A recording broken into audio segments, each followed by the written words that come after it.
I'm now making the first course for our summer lunch or dinner menu that I talked about. Now, this is a Nigel Slater recipe for soup, and it's pea soup. Now, it's a hot soup, whereas I suppose summer menu you think of cold soup, maybe gazpacho or something. I'm not awfully keen on cold soup. I'm sorry, it's just not.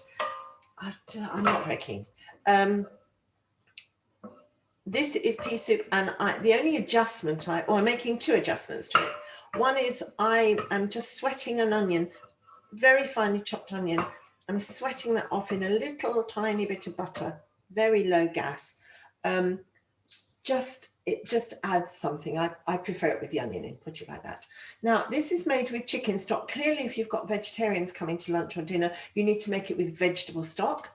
If you make your own chicken stock, so much the better. It is by far the best made with, anything is better made with homemade stock. And if you don't make stock, you're really missing a trick. If you ever roast a chicken, that is, if you ever roast anything with bones in and you don't make stock from the bones, I mean, fair enough, you've given to the dog, but a chicken you can't. You put the carcass in a pan with an onion, a carrot chopped up, some salt and pepper, and a bay leaf or two. You put it on the stove, you bring it to the boil, turn it down to simmer, and leave it for a couple of hours if you can. If you have a pressure cooker, so much the better, because you cook it in 20 minutes. And in fact, if you have a pressure cooker, once you've made the stock, if you put the chicken bones back in, cover them with water, and you can do them in a pressure cooker until they go down completely to jelly, the bone all goes, and then you can feed them to the dog, which I used to do. So that's just another of my handy hints of the day. So that's sweated off nicely now. It's going to start to colour quite soon, and I don't want it to. Now, I don't have any chicken stock, having lectured you about it. I don't have any chicken stock in stock at the moment, but what I do use, which I mentioned the other day, is I use these little Knorr pots of stock. And I think they're the closest you can get to homemade stock. I think they're really good flavour. I've used chicken. Now, one of the recipes I did the other day, I used a little tiny bit out of a stock cube. So I've used that one, I saved that, I've used that one, and the rest, and another one. And I put them in there, and that's with 1 litre of water. And I'm now going to bring that up to the boil. Now, the other adjustment I've made from the lovely Nigel Slater's recipes, I do love Nigel Slater. The other adjustment is he cooks this with tarragon. I'm going to cook it with mint, because I think mint and pea is simply a marriage made in heaven. I think they really go well together. So I'm going to put some mint in mine. He puts tarragon in his.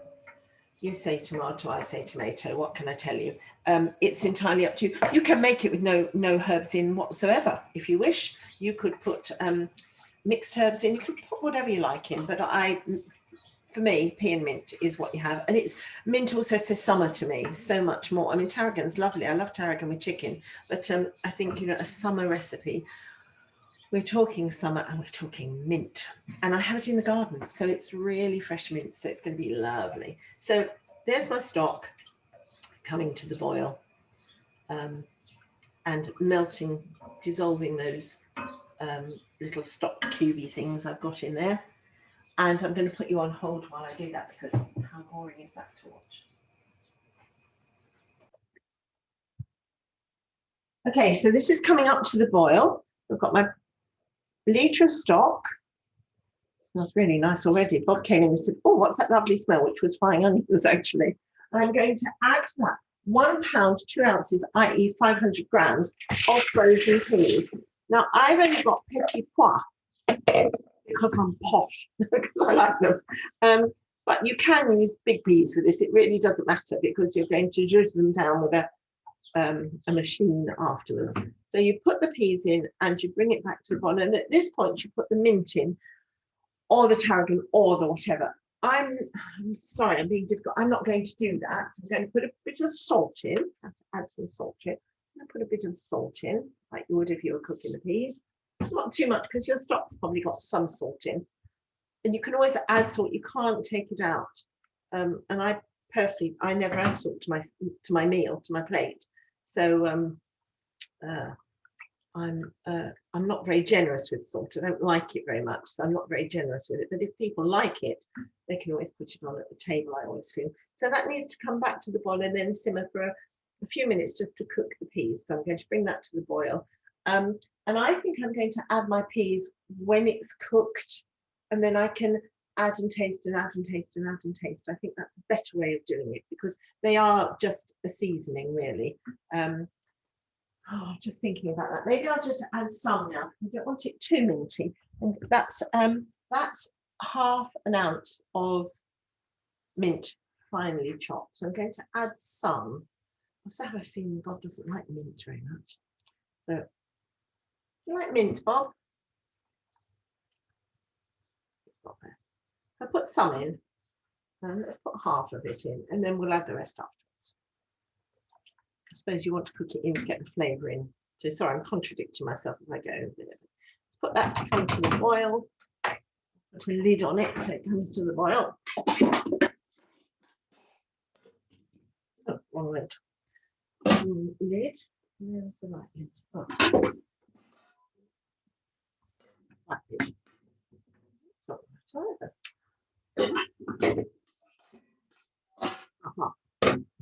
No. Well, one of my lids fitting. It is that one. It's just, I think maybe it's got a bit bent, and I think it's the saucepan's maybe been dropped or something. It's not. Oh, yeah, it is. Right. So there we are. I'm going to let that come to the boil and then cook for a couple of minutes. See you later.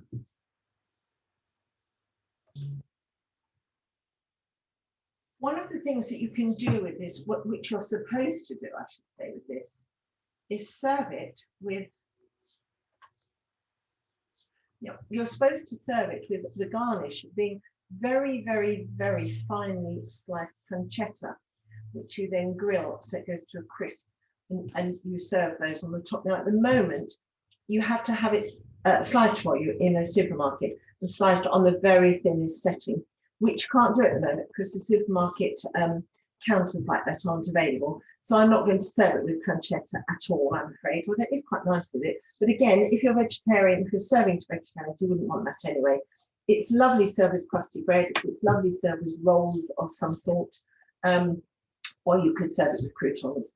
So the choice is yours, but the slices of pancetta are delicious.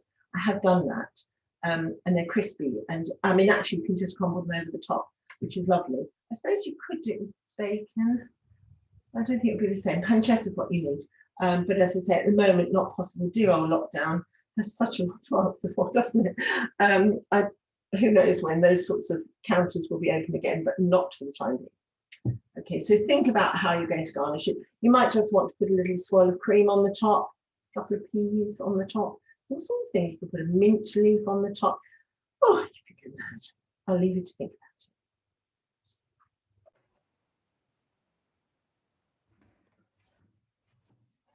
it. Not on this camera, I'll have you know.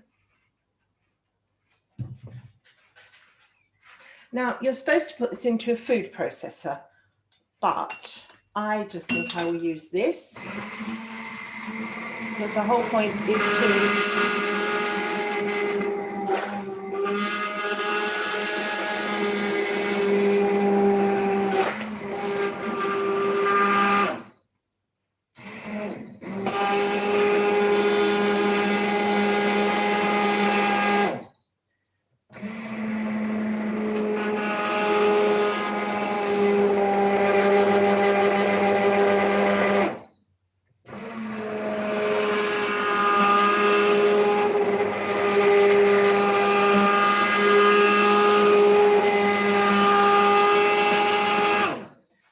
it to be is completely smooth with all your potatoes, how can we, or your peas, and in our case, if you use them, onion blended in.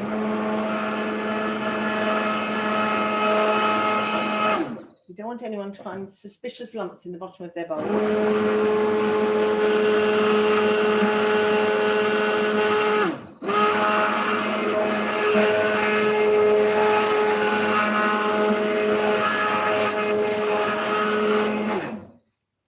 Just a little while with my hand blender. has worked that. I think it's worked its magic. I don't think we've got any lumps. And I think it's going to taste, you can see it's a glorious colour. I think it's going to taste delicious. And I'm going to give some to my husband, who is soup aficionado, and see what he thinks. But I think it's delicious. Well, actually, it's got just enough mint in. I wouldn't want any stronger mint. The mint in my garden is spearmint. It's quite strong, I suppose, but I think, actually, you can't see what a glorious green colour that is, can you? What a shame. It is really, I'm going to put it in a white bowl and you might see better in there. It's sort of like, have you had watercress? That goes this sort of lovely colour. So she's dripping it all over the place. Lovely colour. Look at that. And I would put either a sprig of mint, or I actually have some leftover, my leftovers. We've got some creme fraiche that didn't get used in the recipe I had it for. And I think I might even have some Greek yogurt, which I will add to it. Put a little swirl on, would be really pretty. But meantime, I'm going to give it to himself, and hopefully we'll hear I'll put it here, get him to come over. Hold on, let's change cameras. He's not coming over. Change cameras. Would you like to make appreciative noises, Mr. Watts? It looks green. Wait for an appreciative noise. So taste it and see what you think. Definitely is green. Just taste it and see what you think. It's hot. It's lovely. Very nice. It is delicious. So I think it really makes a perfect summer starter. Not too heavy, but because the salad that we're doing is very light, this makes sure that your guests have had enough to eat. He's putting salt and pepper on it, so I knew he would. I knew he would. It doesn't need it. I'm going to put salt and pepper on it, even though it doesn't need it. So I think it makes a perfect starter, as I've just said before I was rudely interrupted. And I think it goes really well with the rest of the menu. I hope you'll agree. I hope you'll give it a whirl and enjoy.